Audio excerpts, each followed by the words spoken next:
My name is K-Rob. I mean, for those who don't know me, I'm K-Rob versus Ram LZ, produced by the late John Michelle Michael Basquette.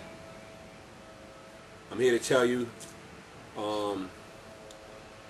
about a year ago, I was diagnosed with multiple sclerosis. At first, when I was diagnosed, I was scared as hell. I didn't know what the hell was this disease. I was like, multiple sclerosis? What is that? Multiple sclerosis? I had no idea what it was. I mean, I went to doctors. Before that, I went to like about 9 doctors. It took them like 2.5 years to diagnose me. Because every time that I went to them, they looked at my blood work and my cholesterol and my blood pressure, and everything was normal.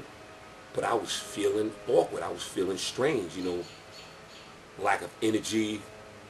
It felt like just like a fog. And I was like telling my wife, listen, man, something ain't right, babes. And I kept going. The doctors kept sticking me with needles and all types of stuff, taking blood here to come back to say, Mr. Johnson, we can't find nothing wrong. But somehow, deep in my mind, I knew something was wrong. You know? So I kept searching and searching. I went to sports medicine. I went to rheumatologists.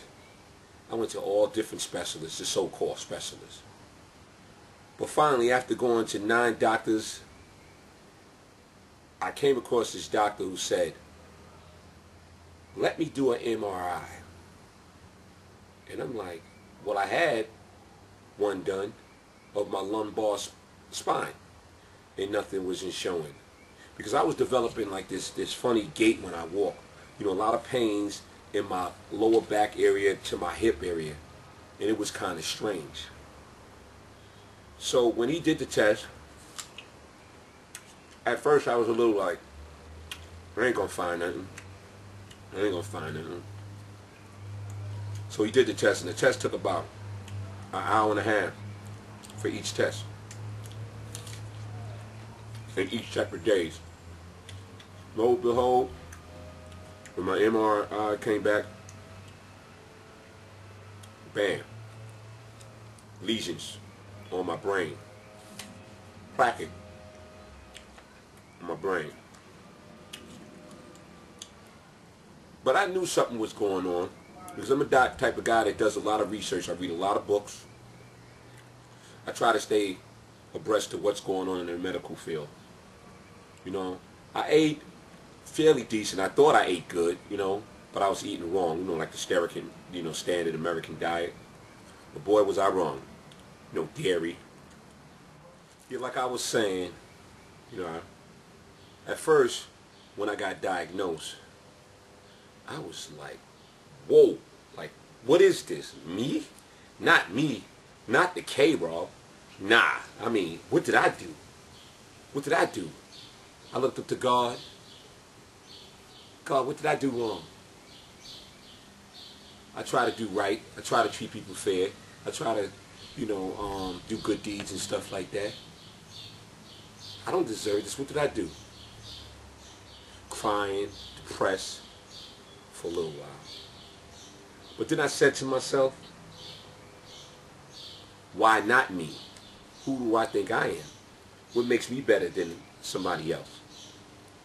And as soon as I started doing that, my perspective started to change. The doctor wanted me to take medication. You know, at first I was like, let me do some research. Let me look into this medication stuff. Let me see what the negative effects of the medication. Because there's no cure for MS. And check this out. This has been progressing already for 9 years because I was having little symptoms along the way. But every time I went to the doctor, they would just shrug it off and say, oh, you just need some rest. You've been working too much. You've been in the studio too much. You've been doing a whole lot of working. You know, your body needs to rest. So I was to be like, wow, you know, like really? Like, okay, sounds good. But in the back of my mind, I knew something was wrong. But somehow, it would go away. And that's what you call a relapse. And that was just the early stages of MS. Also,